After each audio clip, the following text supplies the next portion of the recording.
I had to stay up past midnight to see what the announcement was of the Analogue Pocket.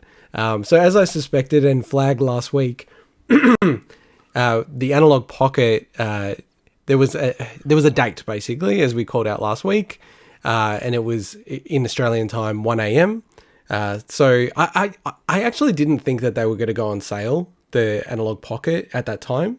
So I was actually just in bed on my iPad, and I was like ready to run to my PC if something went awry, like I couldn't log in to a store if they did offer it.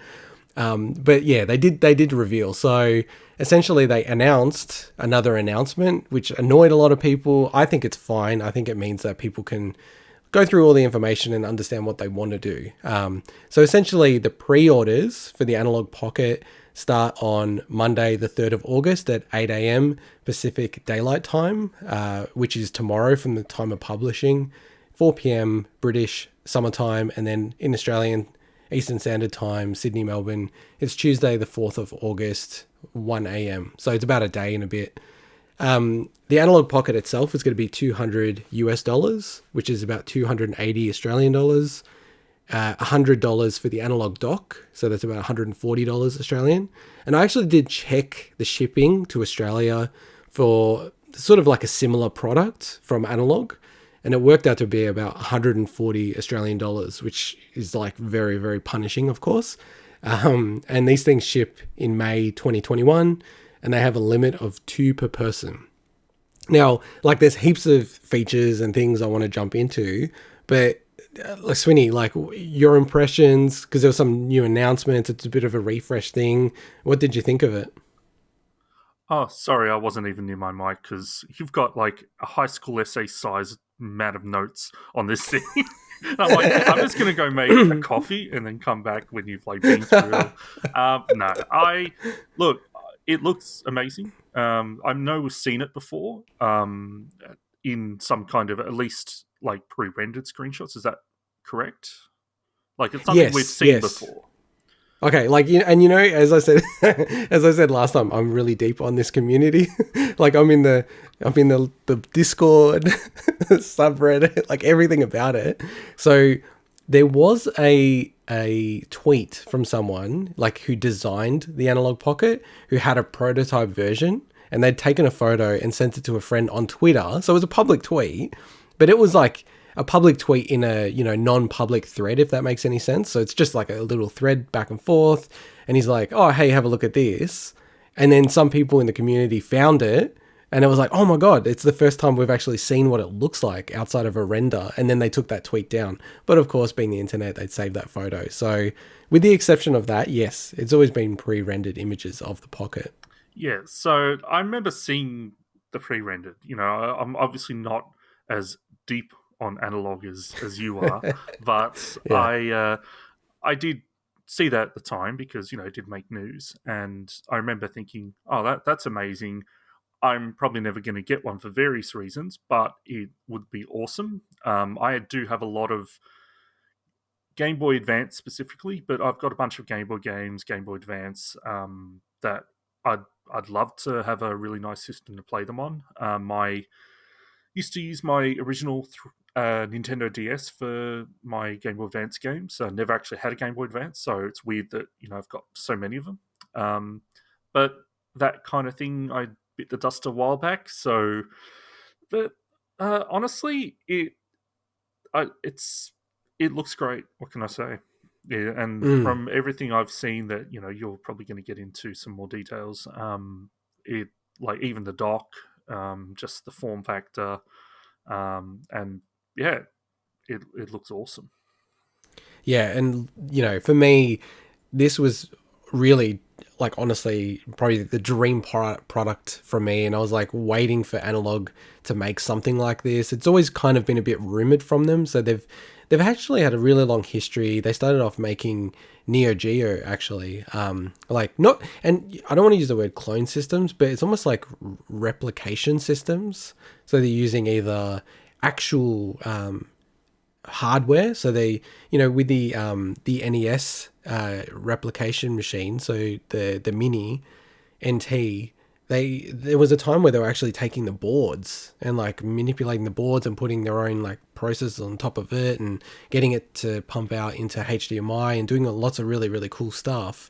And I'd always wanted them to make a Pocket or like something like this, just because like I'm probably more in a weird way of a handheld gamer than a console gamer. I've always loved handheld so much. I was obsessed about DS. I love my 3DS. And, this system being a, Game Boy Pocket style sort of form factor, being able to play Game Boy Color, Game Boy Advance cartridges, obviously no emulation, it's all FPGA stuff. And then the screen is just insane. So for me, like as much as people go, oh, the cost, and the cost is really high in Australia because of the shipping.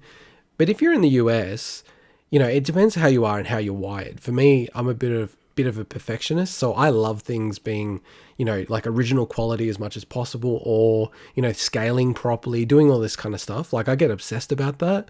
And it really annoys me with the 3DS that, if you plug in a Game Boy Advance game, it's not quite the same resolution. And then you get all these weird artifacts, or you play it in the original mode, but then the screen's a bit too small. And just to call that out, like with this machine, the resolution of the screen is insane. It's 1600 by 1440 pixels. And because it's like, so that's 10x the original Game Boy screen. So for every 1 pixel on the Game Boy screen, it's like 10 by 10. So there's literally 100 pixels representing 1 pixel, like on a Game Boy screen.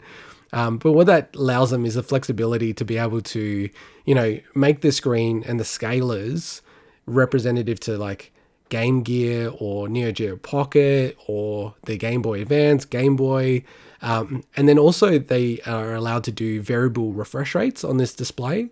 So it's like literally like everything leading up to this, I was super, super pumped, and I was more than happy to get it. And the only thing that was bugging me was that the original design, the button placement for the home button and the start select essentially was like in the bottom right. And it was just like, oh, you felt like, you could be touching that or like accidentally pressing it. And they actually changed that and moved it to the center, which to me is just another illustration of the company and, how they're willing to like listen to the community and respond to the feedback. And then just other, yeah, go on. Sorry. You said about price. This is not the kind of product that is going to be sold on Big W stores or anything like that. No. This is a niche collector, enthusiast product. And also just, probably more about this than I do, but just from the economies of scale, like the production side of things, it makes sense that it's priced where it's at. Now, does that price a bunch of people out that probably would love it? Yes, it does, because, it is fairly expensive, especially if you're having to ship it to Australia. But, like any criticism beyond that, I think people just have an unrealistic expectation of what this product is. Yeah, and like the thing that I would always say is kind of what's the alternative? Because if you're wanting to argue, okay, I want something similar to this and I can get it for much cheaper, well, show me what it is. Because, if you go back to things like, the Game Boy Advance itself, the backlit, and even the backlit screens of the AGS 101 models, where they had those backlit screens for the Game Boy Advances, the SPs, like to actually modify them, buy one, get the screen, do all the work. And then, by the way, you're still stuck with this sort of battery technology. So then you've got to potentially go install a third-party battery into it that's rechargeable. And you actually do all the numbers and you end up with a number potentially even higher than this. And to me, like getting something like this where, it's designed from the ground up, and honestly, like the aesthetic and the design is just off the charts for me. It's actually very reminiscent of something like Apple, where it's like just very high quality. You can tell that a lot of thought has gone into it. And it's just, I don't know. I was super buzzing after this, because I was like, wow, they've actually improved things that I even wanted them to improve. And they've also released other details. So for instance, they didn't announce this when it first came out, but there's a sleep and wake function. So basically pressing the power button, you can suspend the gameplay, and it basically turns the display off and then you can pick it up straight away again after that. Now, it's probably the one thing that I'm not so sure about, because in all the materials, and I read through it really closely, and you'd like this, Winnie. I read through it so carefully. I actually noticed a typo in one of their documents, and I reached out to them, and then they came back to me and go, "Oh, thanks, we're going to fix it." I saw the note about that in the run sheet, and I thought that is the nerdiest note I've ever seen. You reached out to get them to fix a misspelling. No, to be clear, I wasn't saying you should fix this. I just said FYI, just so you know. And I'm a perfectionist. I get it. And I feel like this company is a bit of a perfectionist. And I'm sure they're like, oh, well, no, you got to fix that. We can't have a typo in a document. That's just unacceptable. The other thing that was really cool with the dock is that they've also announced that the connectivity to the dock. So the whole idea of the dock is you slot in the Analogue Pocket and then it can display it on a TV, which is pretty much exactly the same concept as a Nintendo Switch. But what you can do is you can actually connect via Bluetooth, like from a controller perspective. So if you have a 8-bit DO controller that's Bluetooth, it will connect to that. But then there's also these new controllers from 8-bit DO that are 2.4G. So the reason why that's interesting is just because they have extremely low input latency. So it's really much like playing with a wired controller. And you can also plug wired controllers into it. And it has like about 4-player support.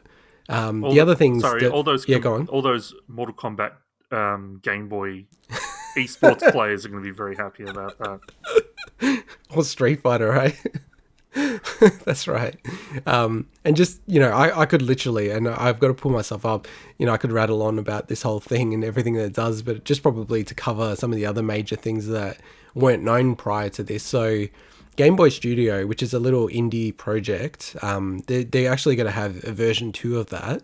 And basically it's a software that you can create your own Game Boy games. And it's very plug and play, drag and drop. I've actually checked it out. It's on itch.io. And it's actually really, really cool. It's a bit like RPG Maker. So they're releasing a new version of that. And the cool thing is it's going to create like Game Boy ROMs that can be played on the Analogue Pocket. So even potentially down the track, you could actually have a run of like homebrew games, or, you could create your own cartridges that could just slot into an original Game Boy. And then the other thing that they opened up is a developer program. So you can actually... create your own cores, or you could bring over like the Super Nintendo cores that already exist, or the Genesis ones, and turn this into a portable Super Nintendo machine. And then finally, last couple of things I thought were really cool. You can support Tate mode, so you can actually spin the screen in any direction. And because you can use it with the dock, that means that, if you flipped your CRT, you could play like those kind of games in that mode, which is pretty sick. And then finally, it does have a headphone jack. So although it does have that Apple aesthetic, it doesn't have their view on some of the hardware choices that they've made. So yeah, I'm super pumped about this. I'm I'm just over the moon. I literally couldn't sleep for like hours after this got announced, which was really annoying because it was like 1 a.m. But they haven't answered the big questions. Which is what? The questions that Swinny wants to know. Yes, go on. Does it support the Game Boy camera and printer? It's actually a really good question. So, yes, it should be able to. Now, the question that I have just quickly is, how big is the Game Boy camera? Like, what's the shape of the cartridge? And like, how would it slot in? I believe it was the size of a normal cartridge, but then the head of the camera protruded from the top of the Game Boy. So I'm not sure, man. I'm not sure. Okay, I'm not sure. That's question 1. You got to find that out for next week. You've got, I don't know if you've got connections with them, so they owe you one.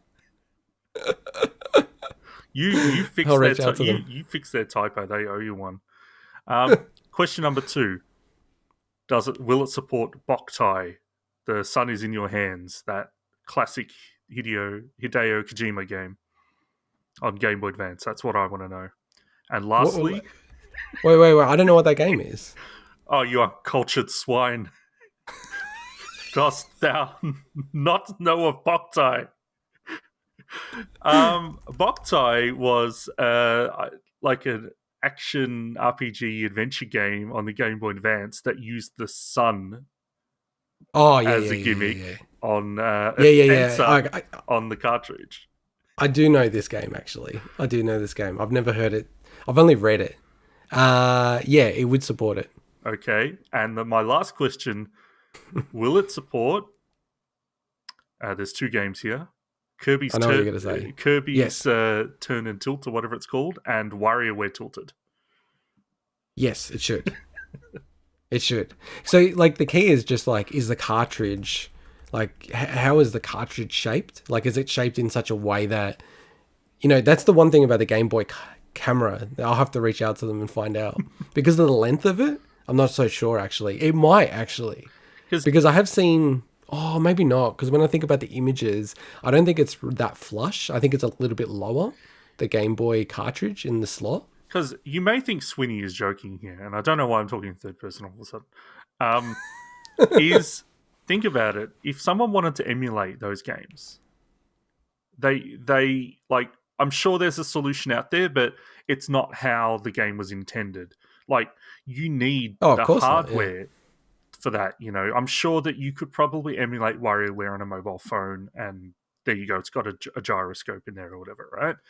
But Boktai, what mobile phone is able to probably like replicate the sun sensor? So jokes aside, like I think that's actually going to be interesting to see, like from the Game Boy camera standpoint. Not that people probably care that much about it, but I'm sure there's niche communities out there that still like make cool art with it, just like they use Game Boys for like synth music and stuff. And from what I've seen, the Analog Pocket's kind of in that gonna have some inbuilt synthesizer or something for that, isn't it?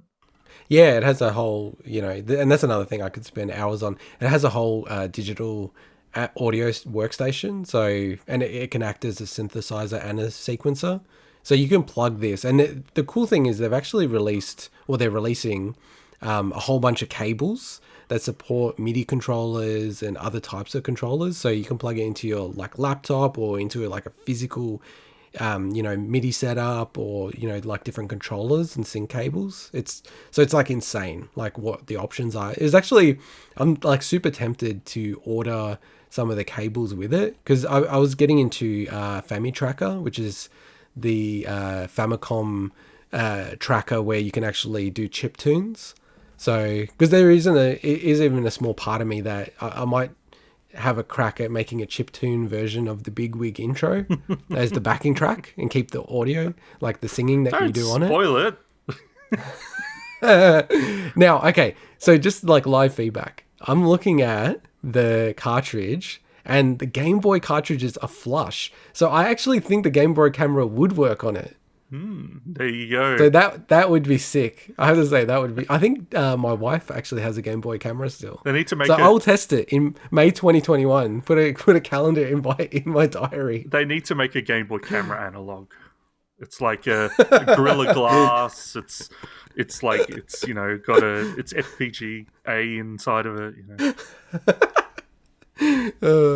And maybe just to round it out. So just going on about what because it's getting sick, what I'll be ordering on Tuesday in the morning or Monday night. I'm surely not going to go to sleep for it. So do you want to actually have a guess what I'll order? So if you go to analog.co/store, they'll actually have the link. Or if you even click the link at the show notes on our end. All right. I just want you to have a bit of a guess as to what you think I'll order. I'm bringing it up, but first of all, before the link even opens, I know one thing that's going to be on that order. Said limit of 2 per person, so there's going to be 1 for me. I know that. Well, I am ordering 2. Okay, so I'm on the page now. Oh man, yeah. This thing looks so schmick. It's insane. It is insane. It really is. It's like it's almost better than some of the actual big hardware companies. Man, that GIF, that little video of playing Mega Man. Man, I used to have Mega Man. I think Mega Man 2 on Game Boy. That game was Yeah, well, awesome. you know, like, That game because the was later awesome. Mega Man's, like Mega Man 5, it's like a different game. And it's actually a legit good game, so... Oh yeah, it actually was really good. All right, I don't know what I'm looking for. What am I looking for? The store? So if you go to menu and then just click Okay, store. I'm on the Or do store. you want me to just rattle off, or So do you want to have a I crack? reckon you're going to get one of each color. First of all, Correct. Ding, ding. yeah, So I get 1 point. you're going to get. Oh my god, this is where you're going to get one dock. Yep. You're going to Just get. one, just You're one. going to get 2 hard cases. So I was only going to get one, but I think I actually will get two. I don't know if you'll get the screen protectors because you probably think you might be able to get them cheaper somewhere else. So okay, so this is a personal thing. I don't use screen protectors. So I don't have a screen protector on my iPhone. Now, I do have a screen protector on my Switch, but the Switch has a plastic screen. And that was another thing that they announced in these announcements. They're actually using Gorilla Glass for their screens, the latest version of Gorilla Glass. So they're going to be really scratch resistant and, like, you know, aren't likely to shatter. So my theory is, like, it doesn't really make sense for me to get a screen protector because I don't know one single person who's ever replaced a screen protector because the screen protector is a bit scratched. You know what I mean? Okay. So I just don't see the point in Okay, it. So okay. no, I'm not going to order those. Thank you for that dialogue about screen Well, protectors. this is like, honestly, I cannot explain. This is like the biggest announcement for me this year in gaming. Okay. This is like, I'm so excited about this, Welcome man. everybody to the official Screen Protector podcast. Okay, all right. I don't know if you're gonna get a power supply. No. Nah, didn't think so. You'll probably get the Game Gear adapter. I'd say I was on the fence about it. I don't know. You reckon I should? I feel like I should for just, there's a big story about me getting a Game Gear when I was a kid. Can you so play? Maybe would you be able to I should play get it. Master System games on the Game Gear adapter? I think you would, actually. Then I reckon it's probably good because there's a lot of great Master System games. And that's probably it. Oh, maybe a pocket to pocket. Yep. Yeah. So the pocket to pocket one, so they're actually got a link cable, and these are the link cables that allow you to plug in like a pocket to another pocket, of course, or a pocket to a Game Boy Color or a Game Boy Pocket or a Game Boy Advance. Like, they're the link cable that's like a universal link cable. Awesome. I don't know if you know anything about the link cables with the Game Boys, but they're all very specific and very different. Like, a lot of them they're not compatible with each other. I do not know, and honestly, I do not care. Thank you. Now, the biggest one that's tricky for me is all the MIDI stuff. Like, do I get that stuff? I don't know. I don't have any of this stuff, so I feel like I probably know. Look, chances are you'll probably be able to get something that's going to be able to do it in the future anyway. If you really want to. I don't know. Can you? Because isn't it, like, proprietary? Why are you asking me? You're the person that's written an essay about this stuff. Okay, so this is the final thing I need to decide, because the problem is, if I ever want to do this stuff, and like I said, I was playing around with FamiTracker and, doing all that stuff around, coding that stuff, and I thought that's pretty fun. This thing is like hardcore built for that synthesizer stuff. I look at it and I go, geez, like, if I want to get into this later, the shipping to Australia is going to kill me. You know what I mean? But it's like $100 if I get all these cables. I don't know. I'll decide. Look, I think you. I'll decide on bank holiday. I feel like a fat cat or something. Use the money you would have bought a suit with for this. Yeah. So look, I'm super pumped. Like, what color would you choose if no, I'm not buying you one, but what color would you choose if you got one? Damn it! That's how you tell me. Oh, I'm shattered. I mean, they both look pretty cool, but I'd probably go with the white because it reminds me more of like the Game Boy what is it? Game Boy Pocket. I know that's silver, but that's the thing that it the form factor reminds me of the Game Boy Pocket. Well, that was actually my first Game Boy, the Game Boy Pocket, and I loved that thing. And I had a silver one. I am getting both, but I think I'll take the black one. And it's kind of weird because I do actually have all of my handheld consoles. Almost every single one is white, and I've always picked the white option. But I find that I play more at night now than I did when I was younger. And the white doesn't work as well as the black in terms of stopping reflections and all that kind of stuff. It's just like better to play on a all black screen. So yeah, so that rounds out Analog Pocket. I'm kind of sad because there's not going to be any other news on Analog Pocket now, and it's going to be ages until these things ship. And just quickly, there was a lot of, I guess a lot of people quite annoyed in the community just around, they're announcing the pre-order now and it's not shipping until May 2021. What are your thoughts on that? I mean, just quickly, I think, I'd rather know now and just go, okay, we're going to buy it now. And then they make as many as they need to based on the demand. And yeah, there's a lot of stuff going on in the world. So it doesn't really surprise me that much that it's May 2021. Look, be happy this even exists. Fair call. Fair call. Well, in other news that is about being happy that things exist and we now know about it,